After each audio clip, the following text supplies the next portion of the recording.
Muy buenas tardes, mis queridos hermanos y amigos. Gracias por conectarse con nuestro programa de hoy y a través de toda la semana. Es un placer estar con mis hermanos y hermanas del hermoso país de Chile, también con muchas personas que están conectadas en diferentes partes del mundo. Parece que las noticias se riegan y estamos contentos por eso. Durante el transcurso de esta semana vamos a estudiar temas de suprema importancia. Así que quiero animarles de que no se pierdan ni un solo tema. Vamos a reunirnos todas las noches a las 7 de la noche, hora de Chile, y luego el siguiente sábado vamos a tener una reunión por la mañana que ya se anunciará y otra reunión a la misma hora el sábado a las 7 de la tarde. Antes de comenzar nuestro tema de hoy, que se titula El principio de dolores, queremos pedir la bendición del Señor. Así que les invito con reverencia a meditar sobre la oración que voy a elevar a Dios. Padre Celestial, gracias te damos ahora por el privilegio de abrir tu santo libro. Pedimos, Señor, que ese santo libro nos hable individualmente, que podamos saber cuál es tu voluntad y que tengamos la disposición de serte fieles, aún en los tiempos más difíciles. Gracias, Padre, por el privilegio de acercarnos a tu trono en oración.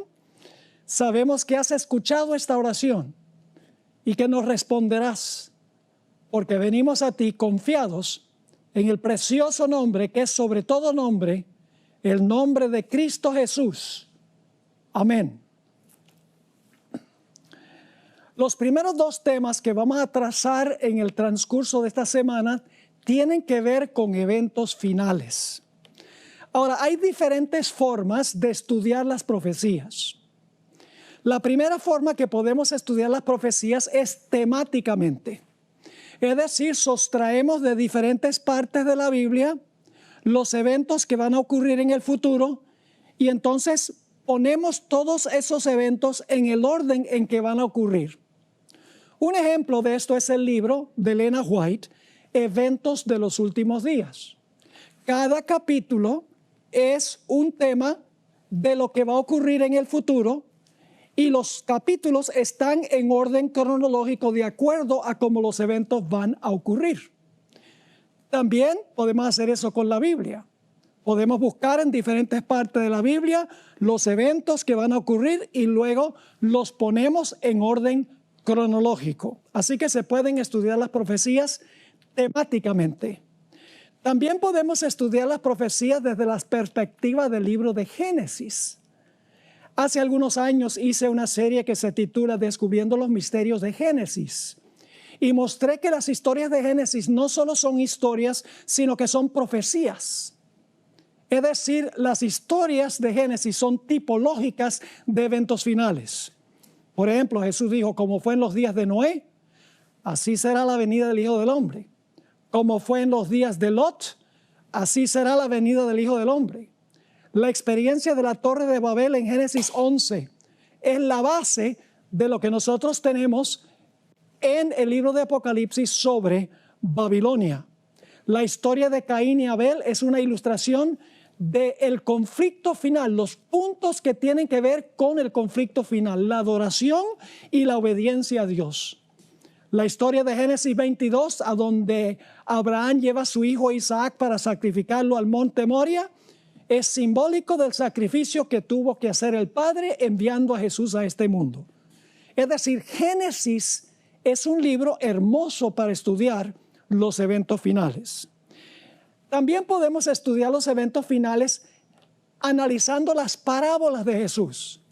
Hace un par de años tuve una clase ancla aquí en nuestro estudio y el propósito era estudiar las parábolas, los milagros, las metáforas y las analogías que usó Jesús. Y al preparar el manual para esa clase quedé maravillado de la cantidad de parábolas y milagros y metáforas que usó Jesús que tienen que ver directamente con eventos finales. Es decir, podemos estudiar eventos finales desde la perspectiva de las parábolas.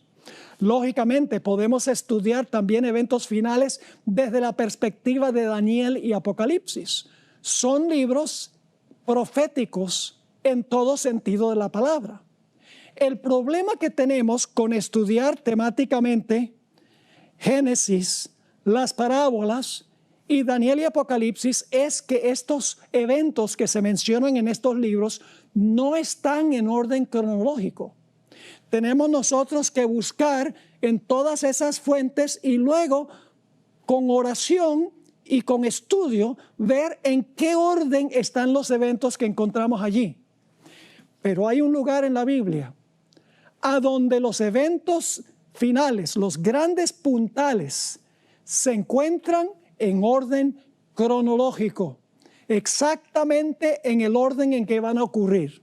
Y ustedes estarán preguntándose, ¿a dónde en la Biblia tenemos una profecía que presenta todos los eventos finales, por lo menos los grandes puntales de los eventos finales, en el orden en que van a ocurrir? La respuesta es Mateo, el capítulo 24. En ese capítulo tenemos todos los eventos finales en el orden en que van a ocurrir. Ahora, antes de entrar al estudio de Mateo 24, y hoy vamos a estudiar los versículos 5 hasta el versículo 15, y mañana vamos a decir mucho más en cuanto al versículo 15. Pero hoy queremos mirar Mateo 24 y el versículo 1 en realidad hasta el versículo 15. Pero antes de eso, necesito compartir con ustedes algunos principios de estudio. Son varios principios que voy a compartir. En realidad son 6 principios.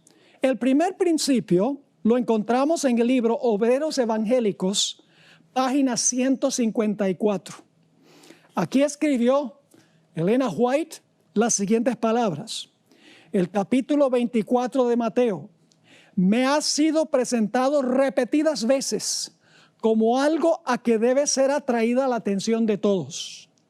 Vivimos hoy en el tiempo en que las predicciones de este capítulo se están cumpliendo. Expliquen nuestros ministros y maestros estas profecías a aquellos a quienes instruyen. Excluyan de sus discursos los asuntos de menor importancia y presenten las verdades que decidirán el destino de las almas. Noten los elementos claves. La hermana White vio repetidas veces que Mateo 24 es de gran importancia su estudio.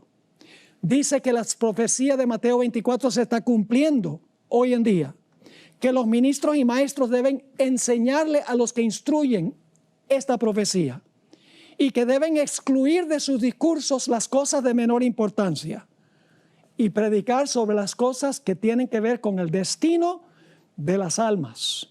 Así que el primer principio es que el estudio de Mateo 24 es indispensable, supremamente importante. El segundo principio es que Mateo 24 tiene un doble cumplimiento.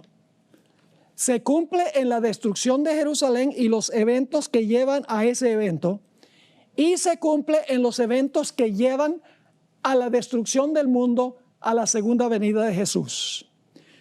Y ustedes dicen, ¿cómo sabemos que Mateo 24 tiene una doble aplicación, un doble cumplimiento? Vamos a Mateo 24 y el versículo 1 al 3. Cuando Jesús salió del templo, y esto fue por última vez, y se iba, se acercaron sus discípulos para mostrarle los edificios del templo. Respondiendo, él les dijo, ¿ves todo esto? ¿Ven ustedes todo esto? De cierto os digo que no quedará aquí piedra sobre piedra que no sea derribada. Y estando él sentado en el monte de los olivos, los discípulos se le acercaron aparte, diciendo, ahora noten que los discípulos van a hacer 2 preguntas a Jesús, 2 preguntas. Dice en el versículo 3 nuevamente, y estando él sentado en el monte de los olivos, los discípulos se le acercaron aparte diciendo, dinos, ¿cuándo serán estas cosas?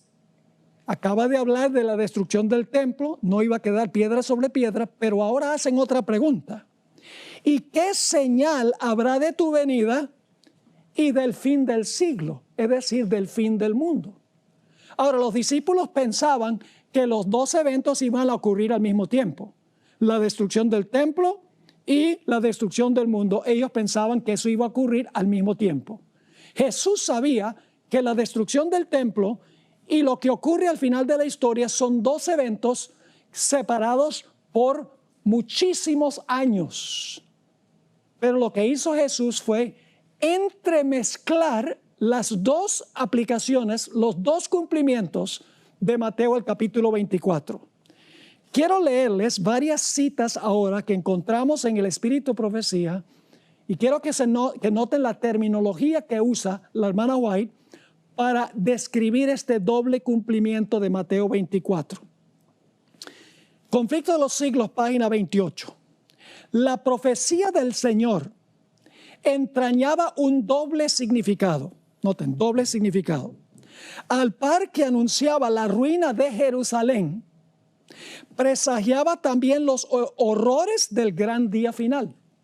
Así que doble cumplimiento, doble significado. La destrucción de Jerusalén presagiaba lo que va a pasar al final de la historia. En el mismo libro, Conflicto de los Siglos, página 34, ella escribió: la profecía del Salvador referente al juicio que iba a caer sobre Jerusalén va a tener otro cumplimiento. Y la terrible desolación del primero no fue más que un pálido reflejo de lo que será el segundo. Es decir, lo que pasó con Jerusalén es solo un pálido reflejo, una sombra de lo que va a pasar al final de la historia. Sigue la cita. En lo que acaeció a la ciudad escogida, podemos ver anunciada la condenación de un mundo que rechazó la misericordia de Dios y pisoteó su ley.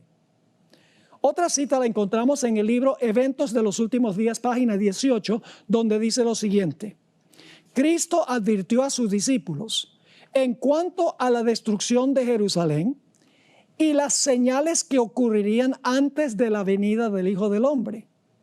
Ahora escuchen bien. Todo el capítulo 24 de Mateo. ¿Cuánto del capítulo? Todo. Todo el capítulo 24 de Mateo es una profecía concerniente a los acontecimientos que preceden a este evento, es decir, la segunda venida. Y se usa la destrucción de Jerusalén para tipificar la última gran destrucción del mundo por fuego. Dos citas más. Testimonios para la Iglesia, tomo 5, página 753. Dice así: mientras que estas profecías tuvieron un cumplimiento parcial en la destrucción de Jerusalén, tienen una aplicación más directa a los posteros días. Es decir, el cumplimiento con Jerusalén fue parcial, pero el cumplimiento más pleno tiene que ver con lo que va a pasar al final de la historia. Una cita más, Palabras de Vida del Gran Maestro, página 102. La ruina de Jerusalén fue un símbolo de la ruina final que abrumará al mundo. Las profecías que se cumplieron parcialmente en la destrucción de Jerusalén se aplican más directamente a los últimos días. Estamos ahora en el umbral de acontecimientos grandes y solemnes. Nos espera una crisis como jamás ha presenciado el mundo. El tercer principio que necesitamos tomar en cuenta es que 3 de los 4 evangelios tienen este sermón de Jesús. No solamente aparece en Mateo 24, sino que aparece también en Marcos 13 y en Lucas 21. Quiere decir que debemos comparar los 3 evangelios, porque Marcos y Lucas dicen cosas que Mateo no dice, y Mateo dice cosas que Marcos y Lucas no dicen. Solo cuando estudiamos los 3 evangelios sinópticos juntos, tenemos un cuadro completo de lo que va a ocurrir. El siguiente principio, el principio número 4, es que Jesús predicó este sermón no para convencer a los mundanos de que las señales indican que Jesús está próximo a venir. Es decir, el enfoque del capítulo no está sobre los incrédulos, sobre la gente secular, sino para el pueblo de Dios. Ahora, no me entiendan mal. No hay ningún problema con usar Mateo 24 en campañas evangelísticas para hablarle a los asistentes en cuanto a las señales que están ocurriendo en el mundo hoy que indican que Cristo viene pronto. No hay ningún problema con eso. Pero la intención original de Mateo 24, de las palabras de Jesús, era que sus seguidores no fuesen engañados. Las señales eran para los seguidores o son para los seguidores de Jesús, para que no sean engañados, para que no pierdan la fe cuando venga la persecución. Y ustedes dicen, ¿cómo sabemos eso? Bueno, vamos a Mateo 24 y vamos a leer algunos versículos aquí rápidamente. Mateo el capítulo 24 y el versículo 4. Mateo 24 y el versículo 4. Jesús le está hablando a sus discípulos. Respondiendo Jesús les dijo, mirad que nadie os engañe. Es decir, miren que nadie los engañe a ustedes, mis discípulos. Noten lo que dice el versículo 15, que vamos a llegar a eso esta noche para solamente introducir el estudio de ese versículo. Dice Jesús a sus seguidores, pero cuando veáis en el lugar santo la abominación asoladora de que habló el profeta Daniel, el que le entienda, entonces los que están en Judea huyan a los montes. Es decir, iba a haber una señal, la abominación asoladora, que le iba a indicar a los seguidores de Jesús que huyeran. Los que no eran discípulos de Jesús no hubieran entendido la señal. No hubieran sabido que esa señal iba a causar que ellos huyeran. Es decir, la señal de la abominación asoladora era para los seguidores de Jesús. Notamos también los versículos 24 al 27. Vamos a leer el 23 para el contexto. Entonces, si alguno os dijere, recuerden que está hablando a sus discípulos, mirad, aquí está el Cristo, o mirad, ahí está, no lo creáis. Porque se levantarán falsos cristos y falsos profetas, y harán grandes señales y prodigios, de tal manera que engañarán, si fuere posible. Ahora, ¿cuál es el enfoque de Satanás? Aún a los que, aún a los escogidos. Versículo 25, ya os lo he dicho antes. Así que, si os dijeren, mirad, está en el desierto, no salgáis. O mirad, está en los aposentos, no lo creáis. Porque como el relámpago que sale del oriente y se muestra hasta el occidente, así será también la venida del Hijo del Hombre. Así que notamos que el enfoque de Satanás es sobre los escogidos, para tratar de engañar, si fuere posible, a los escogidos. Noten también el versículo 42. Dice Jesús aquí a sus seguidores, velad pues, porque no sabéis a qué hora ha de venir vuestro Señor. Es decir, son siervos del Señor aquellos a quienes le está escribiendo Jesús o predicando Jesús. Y luego, cuando termina Jesús el sermón, encontramos que contó varias parábolas. La parábola del siervo infiel. El siervo infiel profesaba servir al Señor, pero era infiel. Es decir, el enfoque de esa parábola es, no seas infiel si eres siervo mío. Luego Jesús contó la parábola de las 10 vírgenes. Las 10 vírgenes profesaban seguir a Jesús. Todas tenían lámparas. Es decir, el enfoque es sobre creyentes, no sobre los incrédulos, aunque también los incrédulos necesitan escuchar estas cosas. Luego tenemos la parábola de los talentos. Noten que los 3 que recibieron talentos profesaban seguir a Jesús. Y luego la parábola de los corderos y los cabritos. Nuevamente los cabritos profesaban seguir a Jesús, pero en realidad no eran fieles. Es decir, este principio, el cuarto principio, es que Mateo 24 tiene un enfoque especial para aquellos que profesan el nombre de Cristo Jesús. El siguiente principio, número 5, es que los eventos de Mateo 24 están en orden cronológico, exactamente como van a ocurrir. Y ustedes pensarán, ¿cómo sabemos eso? Sencillamente porque el capítulo tiene varias expresiones temporales. Se las voy a mencionar.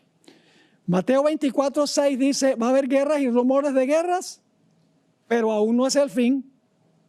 Luego menciona pestilencias, hambres y terremotos, y dice, solo principio de dolores.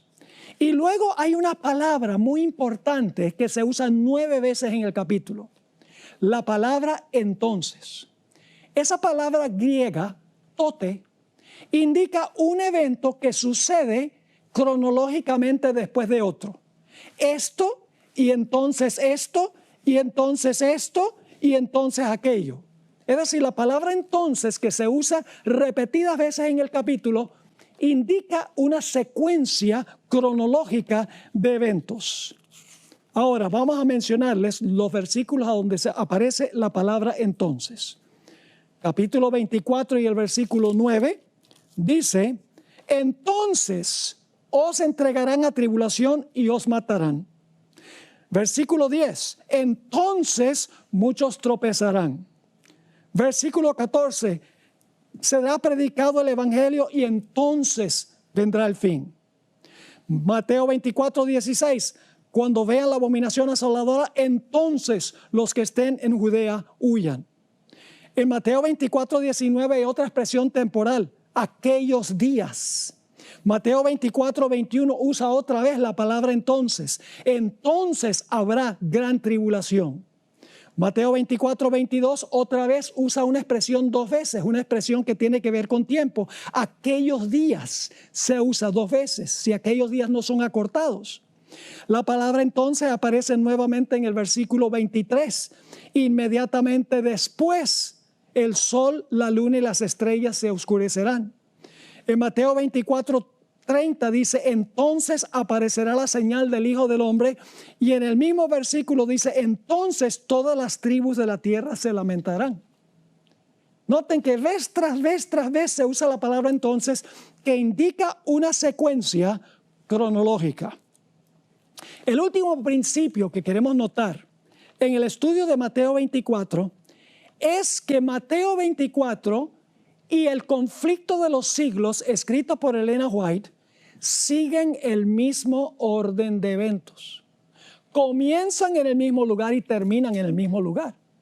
Y todo lo que está en medio también del conflicto de los siglos y de Mateo 24. Les explico. Si ustedes leen Mateo 24, empieza con la destrucción de Jerusalén. El conflicto de los siglos también. Cuando leen Mateo 24 encuentran que culmina con la venida de Cristo. El libro Conflicto de los Siglos culmina con la segunda venida de Cristo. Pero la ventaja del conflicto de los siglos es que llena los espacios entre los grandes eventos. Expande, amplía esos grandes puntales que encontramos allí en este capítulo de Mateo, el capítulo 24. Es decir, si ustedes quieren tener el cuadro completo de todo lo que va a ocurrir dentro de esos puntales, entre uno y otro, lean el conflicto de los siglos. Tremendo libro que amplía en más de 700 páginas, mis hermanos y hermanas, amplía lo que Mateo 24 tiene en un solo capítulo. Ahora sí vamos a Mateo el capítulo 24 y el versículo 6. Vamos a comenzar y a ir desde el versículo 6 hasta el versículo 15, por lo menos parte del versículo 15. Dice en Mateo 24:6, y oiréis de guerras y rumores de guerras. Mirad que no os turbéis, porque es necesario que todo esto acontezca, pero aún no es el fin. Es decir, el hecho de que haya guerras y rumores de guerras no indica de que llegamos al fin. Luego el versículo 7 nos dice, porque se levantará nación contra nación y reino contra reino, y habrá pestes y hambres y terremotos en diferentes lugares. La palabra pestes en realidad significa pestilencias. Saben que esa palabra aparece solo en un lugar más en todo el Nuevo Testamento, en Hechos 24 y el versículo 5, a donde acusaban al apóstol Pablo de esparcir doctrinas pestilentes que habían ido a todo el mundo. Es decir, una pestilencia que va a todo el mundo, significa esa palabra, como el coronavirus que nosotros estamos viendo ahora. Dice ahí en Hechos 24:5, los acusadores del apóstol San Pablo, porque hemos hallado que este hombre es una plaga, es la misma palabra pestilencia, y promotor de sediciones entre todos los judíos por todo el mundo, y cabecilla de la secta de los nazarenos. Pestilencia, hambres y terremotos. Ahora, el Evangelio según San Marcos agrega otra señal que no está en Mateo. Marcos 13:8 agrega la palabra alborotos. Dice allí en Marcos 13:8, porque se levantará nación contra nación y reino contra reino, y habrá terremotos en muchos lugares, y habrá hambres y ¿qué más? Y alborotos. Principio de dolores son estos. La palabra alborotos aquí se refiere a conmociones, tumultos e intranquilidad social, como ustedes vieron en Chile hace unos meses y como se está viendo en algunas ciudades ahora de los Estados Unidos. En Juan 5 y el versículo 4, esa palabra se usa para hablar de las aguas que supuestamente el ángel agitaba en el estanque de Betesda. En Hechos 12 y el versículo 18 se usa para hablar de un tumulto que hubo entre los soldados romanos. Y en Hechos 19:23 describe un disturbio que se levantó por causa del camino, es decir, por causa de los cristianos. Elena White amplía estos versículos donde habla de guerras y rumores de guerras, pestilencias, hambres, terremotos y alborotos. Quiero leer algunas de sus citas. Primer lugar, evento de los últimos días, página 24. En las escenas finales de la historia de esta tierra, la guerra prevalecerá. Ahí está una de las señales que menciona Mateo. Habrá epidemias o pestilencias, mortandad y hambre. Las aguas del abismo rebasarán sus límites. Incendios e inundaciones destruirán la propiedad y la vida. Debiéramos estar alistándonos para las mansiones que Cristo ha ido a preparar para los que lo aman.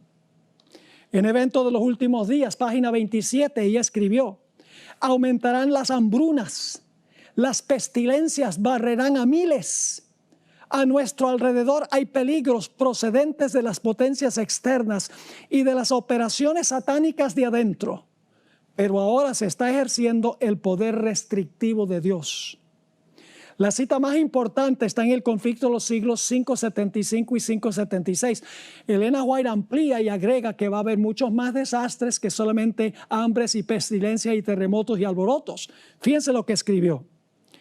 El objeto de Satanás consiste en hostigar a las naciones a hacerse mutuamente la guerra, pues de este modo puede distraer las mentes de los hombres de la obra de preparación necesaria para subsistir en el día del Señor. Al par que se hace pasar ante los hijos de los hombres como un gran médico que puede curar todas sus enfermedades, Satanás producirá enfermedades y desastres, al punto que ciudades populosas sean reducidas a ruinas y desolación. Ahora mismo está obrando. Ejerce su poder en todos los lugares y bajo mil formas. En las desgracias y calamidades de mar y tierra, en las grandes conflagraciones, en los tremendos huracanes y en las terribles tempestades de granizo, en las inundaciones, en los ciclones, en las mareas extraordinarias y en los terremotos. Satanás destruye las mieses casi maduras y a ellos siguen la hambruna y la angustia. Propaga por el aire emanaciones mefíticas y miles de seres perecen en la pestilencia. Y luego ella escribió lo siguiente: estas plagas irán aumentando más y se harán más y más desastrosas. La pestilencia del coronavirus es solo el principio de dolores, según dice esta cita. Ahora, yo les puedo decir exactamente a dónde estamos ahora mismo en el desarrollo de Mateo 24. Ahora nosotros estamos entre el versículo 8 y el versículo 9 en la secuencia de eventos. Y ustedes dicen, ¿cómo sabe eso? Porque el siguiente versículo, el versículo 9, después de decir el versículo 8 que habrá guerras, rumores de guerras, pestilencias, hambres, terremotos, alborotos, entonces el siguiente versículo dice algo muy interesante, el versículo 9. Entonces, os entregarán a tribulación y os matarán. Y seréis aborrecidos de todas las gentes por causa de mi nombre. Eso no ha pasado todavía. Todavía el mundo no se ha lanzado contra los cristianos, matándolos, y no son aborrecidos por todas las gentes del mundo. Por eso digo, estamos entre el versículo 8 y el versículo 9 de Mateo, el capítulo 24. Ahora, ¿recuerdan la cita que leí de Elena G. White? A donde ella escribió en cuanto a todos los desastres que iban a ocurrir más y más frecuentemente y cada vez más terrible. Ahora quiero leer la siguiente oración después de eso. Ella captó que finalmente todo eso se le va a echar la culpa por suceder al pueblo de Dios, como dice el versículo 9. Dice en el Conflicto de los Siglos 576 la siguiente oración. Entonces, el gran engañador persuadirá a los hombres de que son los que sirven a Dios los que causan estos males. Ahí está el versículo 9. Sigue escribiendo, la parte de la humanidad que haya provocado el desagrado de Dios lo cargará a la cuenta de aquellos cuya obediencia a los mandamientos divinos es una reconvención perpetua para los transgresores. Se declarará que los hombres ofenden a Dios al violar el descanso del domingo, que este pecado ha traído calamidades que no concluirán hasta que la observancia del domingo no sea estrictamente obligatoria, y que los que proclaman la vigencia del cuarto mandamiento, haciendo con ello que se pierda el respeto debido al domingo y rechazando el favor divino, turban al pueblo y alejan la prosperidad temporal. Así que los versículos 7 y 8 dicen guerras y rumores de guerras, nación contra nación, reino contra reino, pestilencias, hambres, terremotos, alborotos. Y luego el versículo 9 dice, entonces los van a perseguir. Eso precisamente dice la hermana White. Después de ampliar eso, ella dice, entonces el gran engañador persuadirá a los hombres de que son los que sirven a Dios los que están causando estos males. Ahora es interesante, la palabra tribulación se encuentra 2 veces en Mateo 24. La primera vez sencillamente dice tribulación, aquí en el versículo 9. Versículo 9 dice nuevamente, entonces, en la conexión con lo que viene anteriormente, entonces os entregarán a tribulación. La segunda vez que se usa la palabra tribulación ya viene con calificativo. En el versículo 21 habla de la gran tribulación. Es decir, va a haber una tribulación antes de la gran tribulación. Ahora, la pregunta clave es, en esa tribulación, ¿quiénes van a perseguir a quiénes? No dice Mateo. Sencillamente Mateo dice, van a entregarlos a tribulación, los matarán, serán aborrecidos de todas las gentes por causa de mi nombre. Pero el Evangelio de Lucas sí dice quiénes van a perseguir a quiénes. Dice allí en Lucas 21:16, mas seréis entregados aún por vuestros padres y hermanos y parientes y amigos, y matarán a algunos de vosotros, y seréis aborrecidos de todos por causa de mi nombre. Ahora sabemos que familiares entregarán a familiares y amigos entregarán a amigos cuando venga la persecución. En ese tiempo los fieles de Dios van a tener que comparecer ante reyes y gobernantes para dar testimonio de su fe. El fuerte clamor de Apocalipsis, el capítulo 18. Ahora, Mateo no dice eso. Por eso necesitamos ir a los otros evangelios. Noten Marcos 13 y el versículo 9 y el versículo 11. Marcos 13, 9 y luego el versículo 11. Jesús dice aquí que cuando seamos llevados ante tribunales y gobernantes, no debemos preocuparnos. Dice así: pero mirad por vosotros mismos, porque os entregarán a los concilios.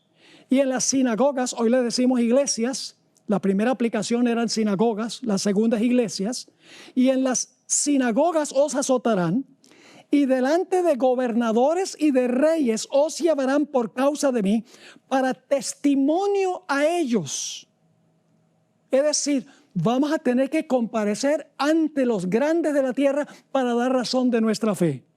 En el versículo 11 dice: pero cuando os trajeren para entregaros, no os preocupéis de lo que habéis de decir, ni lo penséis, sino lo que os fuere dado en aquella hora, eso hablad, porque no sois vosotros los que habláis, sino el Espíritu Santo.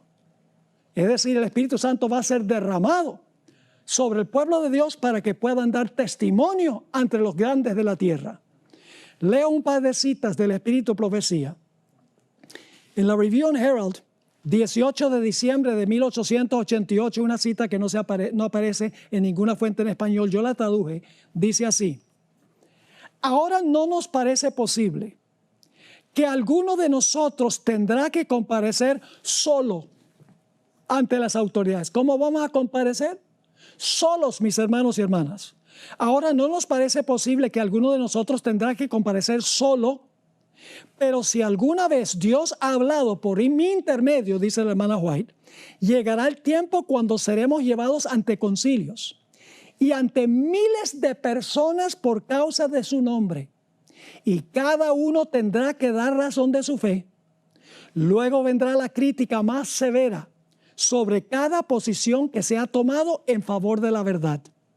Necesitamos, ahora viene la recomendación, necesitamos entonces estudiar la palabra de Dios para que podamos saber por qué creemos las doctrinas que defendemos. No es suficiente estudio devocional de la Biblia, tenemos que hacer un profundo estudio doctrinal. En otra cita que está en Eventos de los Últimos Días, página 209, la hermana White escribió el tiempo cuando tendremos que comparecer ante los grandes de la tierra. Dice así: aquellos que reciben a Cristo como Salvador personal resistirán las pruebas de estos últimos días.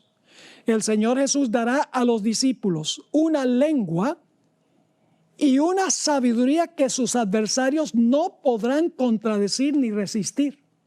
Aquellos que por razonamiento no podrían vencer los engaños satánicos darán un testimonio positivo que confundirá a hombres supuestamente doctos. Los humildes van a hablar con tanta autoridad y sabiduría que va a confundir a los hombres grandes de la tierra. La cita termina: de los labios de los iletrados saldrán palabras con tal poder convincente y sabiduría que se producirán conversiones a la verdad. Miles se convertirán bajo su testimonio. ¡Qué tremenda oportunidad! Cuando tengamos que comparecer ante los grandes de la tierra, dar razón de nuestra fe para que miles se conviertan al Señor y se salven finalmente. Ahora, este tiempo que describe el versículo 9 es lo que nosotros llamamos el tiempo de angustia previo. Es decir, el pequeño tiempo de angustia. Tribulación sin la palabra gran.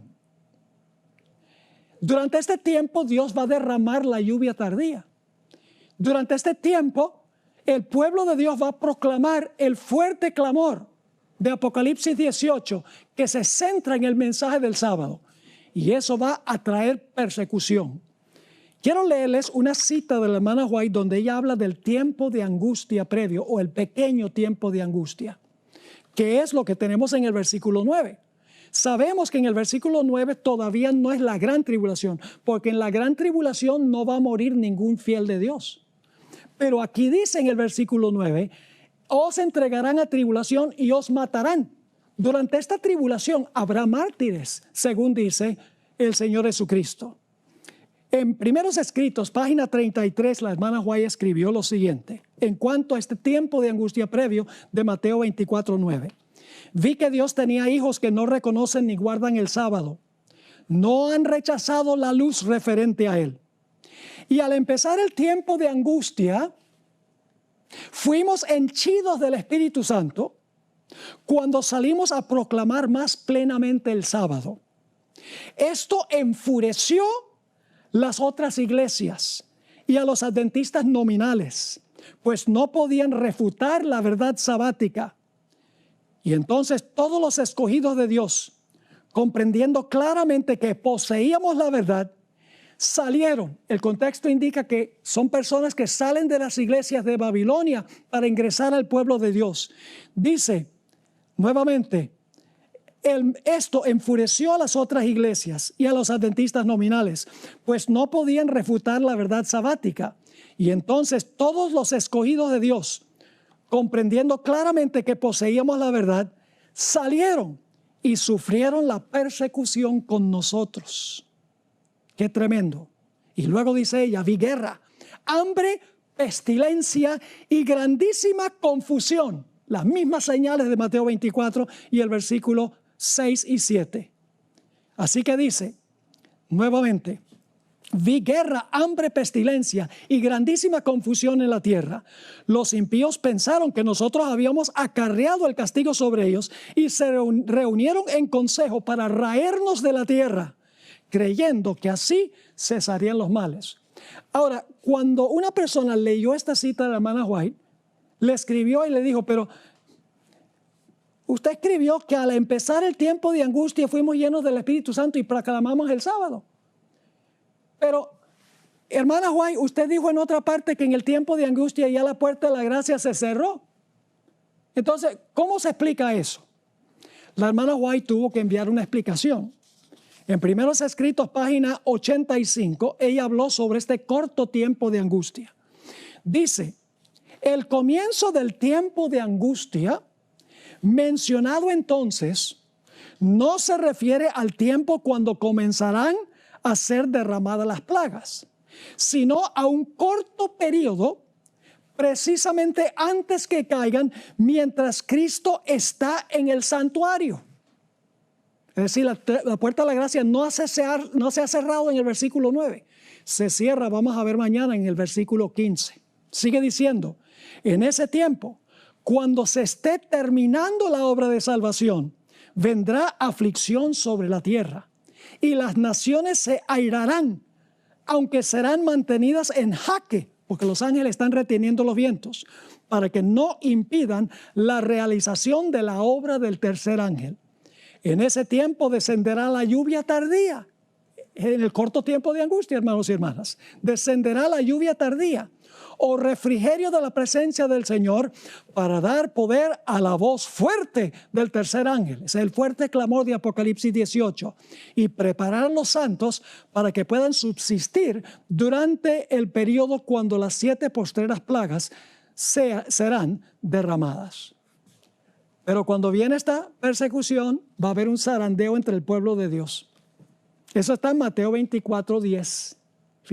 Fíjense que todo esto está en orden cronológico. Muchos tropezarán entonces. Es decir, como consecuencia de la persecución, muchos van a tropezar. Y se entregarán unos a otros y unos a otros se aborrecerán. La hermana White dice que el zarandeo es causado por 3 cosas. 1, falsas enseñanzas. 2, las atracciones del mundo o la mundanalidad se va a llevar a muchos. Y en tercer lugar, la persecución. Cuando venga la persecución en el tiempo de angustia previo, el pueblo de Dios saldrá a proclamar más plenamente el sábado bajo el poder de la lluvia tardía. Y según esto, muchos en ese tiempo tropezarán. Mis hermanos y hermanas, en tiempos cuando las cosas están pacíficas, la iglesia se llena de gente. Pero cuando viene la persecución, uno sabe quién es quién. Ahora, ¿qué significa eso? Muchos tropezarán. ¿Qué significa la palabra tropezarán? Vamos a leer un par de versículos donde se usa la misma palabra. Juan 16, 1 y 2. Estas cosas os he hablado, dice Jesús, para que no tengáis tropiezo.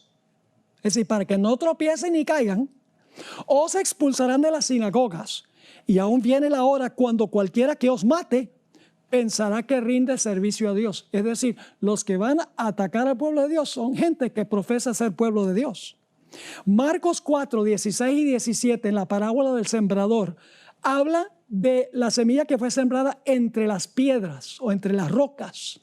Dice allí, estos son asimismo los que fueron sembrados en pedregales, los que cuando han oído la palabra, al momento la reciben con gozo, dicen, aleluya, esto está hermoso. Pero no tienen raíz en sí, sino que son de corta duración. Porque cuando viene, escuchen bien, la tribulación o la persecución por causa de la palabra, luego tropiezan. Elena White también escribió que muchos de los que profesan ser fieles van a abandonar la fe. En el libro Profetas y Reyes, página 431, ella escribió, los que sean fieles a Dios y al deber serán amenazados, denunciados y proscritos. Serán traicionados por padres y hermanos y parientes y amigos. Su única esperanza se cifrará en la misericordia de Dios. Su única defensa será la oración. A veces nosotros pensamos que los peores perseguidores del pueblo de Dios serán los de afuera. Pero en esta cita que voy a leer, Conflicto de los Siglos 5:93, los peores enemigos del pueblo de Dios serán los que no soportan la persecución y se levantan contra el fiel remanente de Dios. Noten esta cita, Conflicto de los Siglos 5:93. Conforme vaya acercándose la tempestad. Fíjense que estos son adventistas, los que ella describe. Conforme vaya acercándose la tempestad, muchos que profesaron creer en el mensaje del tercer ángel. No hay ninguna iglesia que cree en el mensaje del tercer ángel, sino la adventista. Así que dice, conforme vaya acercándose la tempestad, muchos que profesaron creer en el mensaje del tercer ángel, pero que no fueron santificados por la obediencia a la verdad, abandonarán su fe e irán a engrosar las filas de la oposición, uniéndose con el mundo y participando de su espíritu, llegarán a ver las cosas casi bajo el mismo aspecto. Así que cuando llegue la hora de prueba, estarán preparados para situarse del lado más fácil y de mayor popularidad. Hombres de talento y de elocuencia que se gozaron un día en la verdad. Emplearán sus facultades para seducir y descarriar almas. No olviden eso, porque esto está en el siguiente versículo. Así que dice, se convertirán en los enemigos más encarnizados de sus hermanos de antaño. ¡Wow! Cuando los observadores del sábado sean llevados ante los tribunales para responder de su fe, estos apóstatas serán los agentes más activos de Satanás para calumniarlos y acusarlos, para incitar a los magistrados contra ellos por medio de falsos informes e insinuaciones. Es decir, después de la persecución viene el zarandeo, el tropiezo de muchos que no están dispuestos de subsistir en el tiempo de angustia previo y no están dispuestos a sufrir persecución. El siguiente versículo, Mateo 24:11, habla de falsos profetas que se van a levantar en ese tiempo para engañar. Esos son los que acaba de describir la hermana White. Muchos que una vez se gozaron en la verdad, dice que van a usar sus facultades para seducir y descarriar a las almas. No solamente los de afuera, sino también los de adentro. El versículo 11 dice, muchos falsos profetas se levantarán y engañarán a muchos. Y luego habla de cómo la mundanalidad va a sacar a muchos también de la iglesia. Dice en Mateo 24:12, y por haberse multiplicado la maldad, el amor de muchos se enfriará. Ahora, el amor no se puede enfriar al menos que antes estuviera caliente. Es decir, eso está hablando de apostasía. ¿Y cuál es el motivo de la apostasía? Dice la multiplicación de la maldad. Ahora, esa palabra maldad es muy interesante. La palabra maldad es la misma palabra que se traduce en 1 Juan 3:4, transgresión de la ley. Es decir, se podría traducir aquí, y por haberse multiplicado la transgresión de la ley, el amor de muchos se enfriará. Es decir, hubo algunos que creían que había que guardar los mandamientos de Dios, pero la mundanalidad causa que su calor se enfríe y pierdan el amor.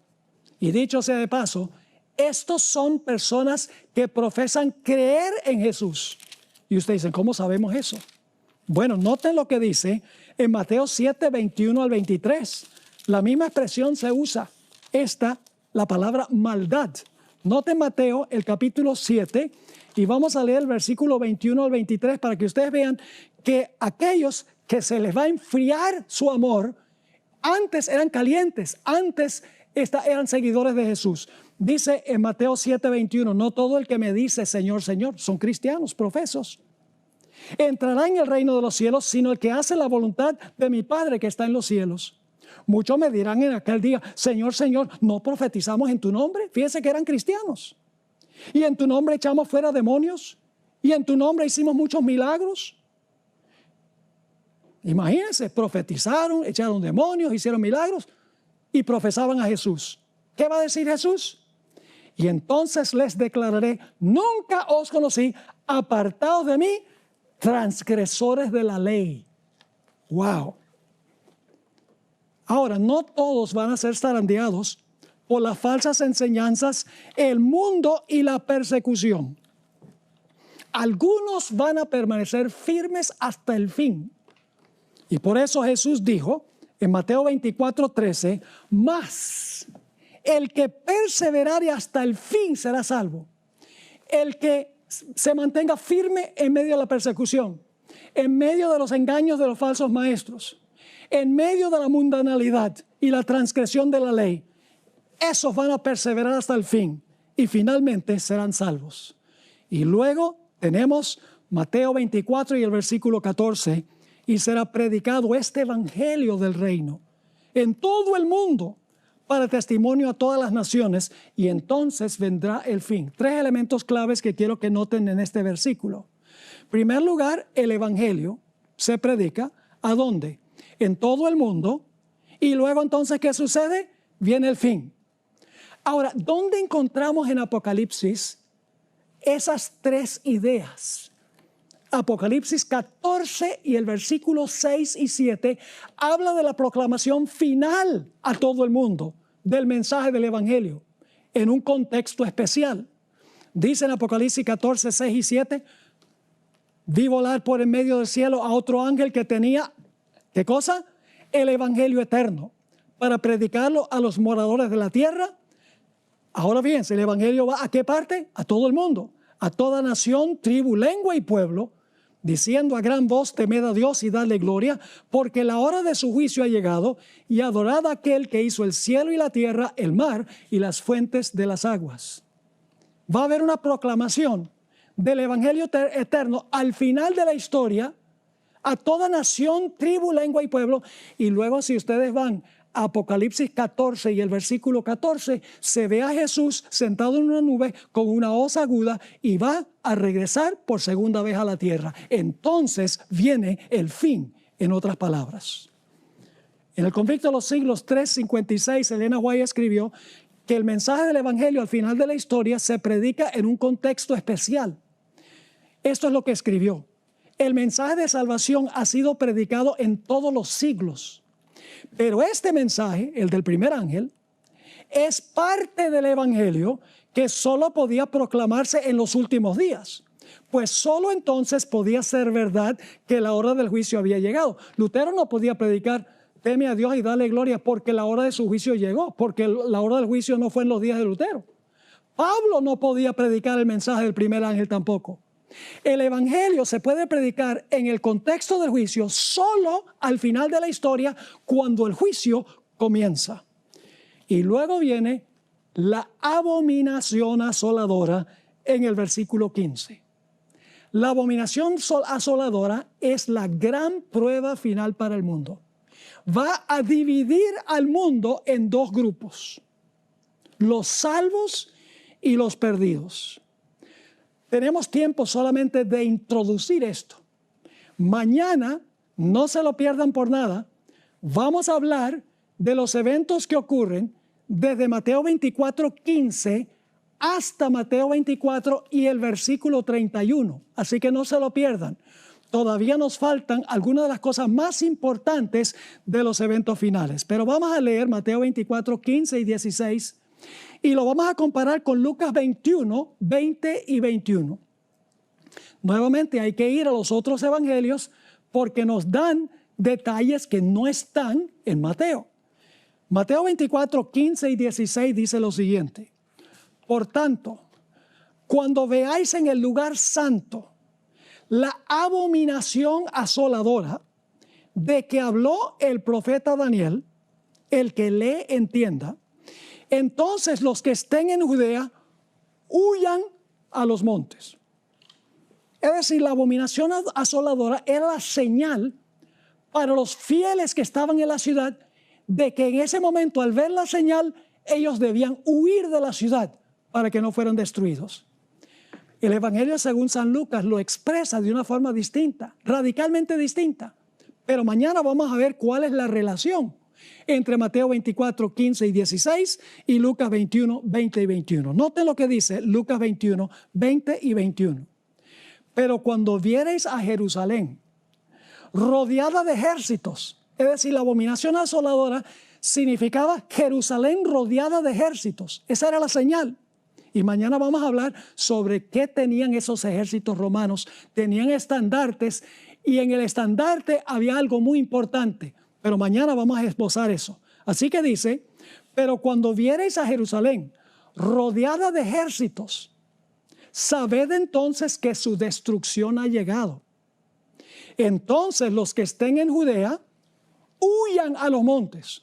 En Mateo decía, cuando vean la abominación asoladora, huyan. Aquí dice en Lucas 21, cuando vean a la ciudad de Jerusalén rodeada de ejércitos, huyan a los montes. Y los que estén en medio de ella, váyanse. Y los que estén en los campos, no entren en ella. ¡Qué extraordinario! ¿Cómo Mateo 24 presenta los eventos finales en el orden exacto en que están ocurriendo y van a ocurrir? ¿Y a dónde estamos nosotros ahora en el desarrollo de Mateo 24? Mis hermanos y hermanas, apreciados amigos, estamos ahora entre el versículo 8 y el versículo 9. Los desastres van a ir aumentando, van a ser más terribles, hasta que va a llegar el momento en que los habitantes del mundo van a decir, ¿qué está pasando? ¿Por qué está pasando esto? Y entonces vendrá la tribulación para el pueblo de Dios, pero el pueblo de Dios proclamará con poder el mensaje para que se puedan salvar muchas almas en el reino.